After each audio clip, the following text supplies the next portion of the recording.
Senhor, se levardes em conta nossas faltas, quem poderá subsistir? Mas em vós encontra-se o perdão, Deus de Israel.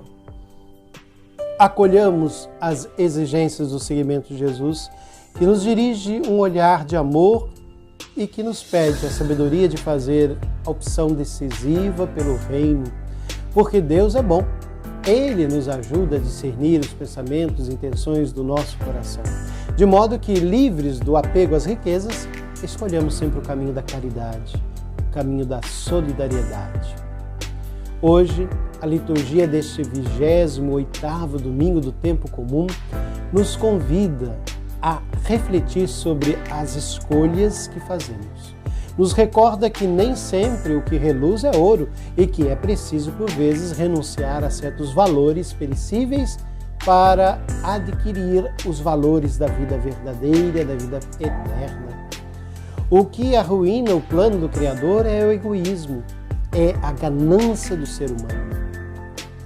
Lembremos-nos aqui, os bispos da Nova Zelândia perguntavam-se que significado possa ter o mandamento não matarás, quando uns 20% da população mundial consome recursos numa medida tal que rouba às nações pobres e às gerações futuras aquilo de que necessitam para sobreviver. Laudato Si, número 95.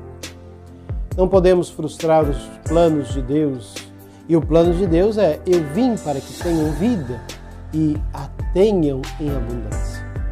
Na primeira leitura, um sábio de Israel nos apresenta um hino à sabedoria. O texto nos convida a adquirir a verdadeira sabedoria, sabedoria que é dom de Deus, e a prescindir dos valores efêmeros que não realizam o homem.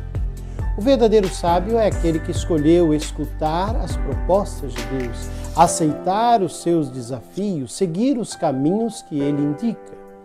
Todos nós temos determinados valores que dirigem e condicionam as nossas opções, as nossas atitudes, os nossos comportamentos. A uns damos mais importância, a outros damos menos significado.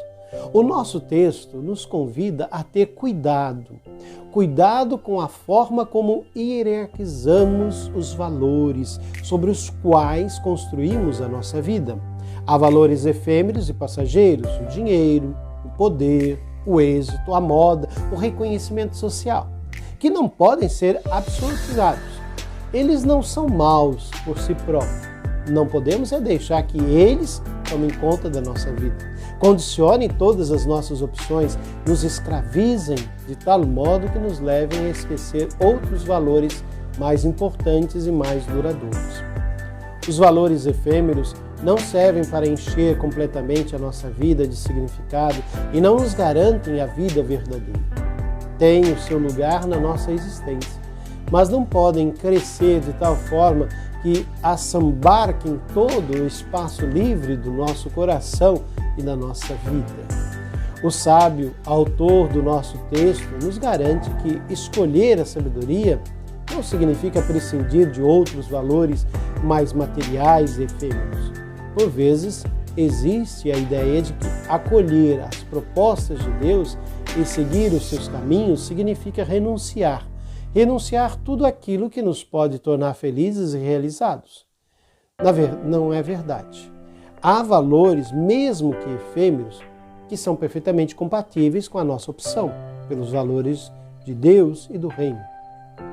Não se trata de nos fecharmos ao mundo, de renunciarmos de modo definitivo às coisas belas que o mundo nos pode oferecer e que nos dão segurança e estabilidade.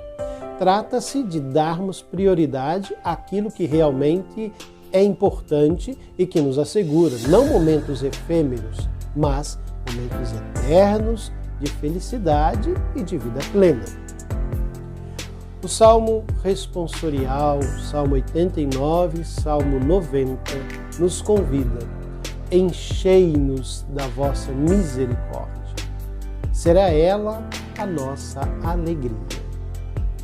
O Evangelho nos apresenta um homem que quer conhecer o caminho para alcançar a vida eterna. Jesus o convida a renunciar às suas riquezas e a escolher o caminho do reino, o caminho de partilha, de solidariedade, de doação, caminho de amor. E é nesse caminho, garante Jesus a seus discípulos, que o homem se realiza plenamente e que encontra a vida eterna. Um homem corre, põe-se de joelhos, questiona Jesus, lança sobre ele um olhar de amizade. E é porque o ama que Jesus é exigente, pedindo-lhe para renunciar a tudo para o seguir. Parece um golpe de teatro. O homem vira-se, o seu rosto está triste. Se este relato ficasse por aí, seria desencorajante, como pensam os apóstolos, testemunhas da cena. Mas uma palavra de esperança pode levar a imaginar que este homem poderá reencontrar o seu sorriso e a sua espontaneidade. Aos homens é impossível, mas não a Deus, porque a Deus tudo é possível. As exigências que Jesus propõe só podem ser realizadas à força de impulsos do homem, mas com Deus tudo é possível. Se o homem tivesse respondido sozinho, nunca chegarei, Senhor, mas com a tua ajuda creio que é possível. Se assim fosse, teríamos nesse dia mais um discípulo feliz. A segunda leitura. A segunda leitura nos convida a escutar, a acolher a palavra de Deus proposta por Jesus. Ela é viva, eficaz, atuante. Uma vez acolhida no coração, transforma-o, renova-o e o ajuda a discernir o bem e o mal e a fazer as opções corretas, indicando-lhe o caminho certo para chegar à vida plena e definitiva. A palavra de Deus nos ajuda a discernir o bem e o mal e a fazer as opções corretas. Ela ecoa no nosso coração, confronta-nos com as nossas infidelidades, critica os nossos falsos valores, denuncia os nossos esquemas de egoísmo, de comodismo e nos mostra o sem-sentido das nossas opções erradas. Grita-nos que é preciso corrigir a nossa rota, desperta a nossa consciência, nos indica o caminho para Deus.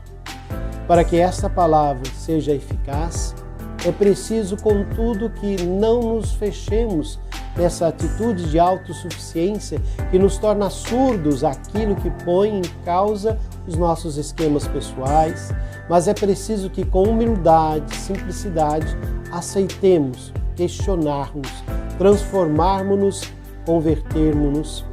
A nossa vivência de fé desenrola-se muitas vezes à volta de fórmulas de oração repetitivas, de práticas devocionais, de ritos fixos e imutáveis, de tradições cheias de pó, de grandes manifestações, que, no entanto, têm pouca profundidade. É a palavra de Deus que é relegada na experiência de fé de tantos crentes para um papel muito secundário. É preciso que a palavra de Deus esteja no centro da nossa experiência de fé, de nossa caminhada existencial. É ela que nos questiona, que nos transforma, que nos indica caminhos, que nos permite discernir a vontade de Deus a nosso respeito. Portanto, irmãos e irmãs, saber a lei de Deus, vivenciar a vida de Deus. Lembro aqui que um grupo de jovens estava a refletir sobre o diálogo de Jesus com o jovem rico. Nas conclusões, alguém referiu maliciosamente que Jesus não sabia os mandamentos da lei de Deus. Fiquei surpreendido e pedi explicações. É que Jesus pergunta ao jovem se sabia os mandamentos para alcançar a vida eterna e enumera-os, mas de maneira incompleta. Faltam os 3 primeiros, que diz respeito a Deus, inclusive o primeiro de todos é o amor a Deus. Todos os outros jovens esforçaram-se para justificar esta aparente omissão de Jesus. Para Jesus, basta a observância da segunda parte do Decálogo. Aqui fala dos deveres em relação ao homem para receber em herança a vida eterna. Com efeito, a única forma e mostrar o próprio amor a Deus é aceitar o seu projeto de amor para com toda a humanidade. O jovem rico já estava a mostrar que observava os mandamentos em relação a Deus e por isso Jesus pergunta-lhe apenas sobre os outros. De fato, chama-o de bom mestre. Jesus responde que ninguém é bom senão Deus.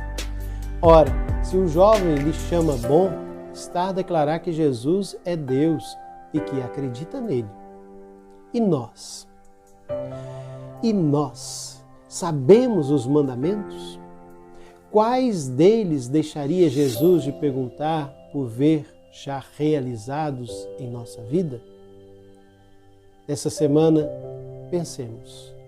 Que todos tenham um santo e abençoado domingo.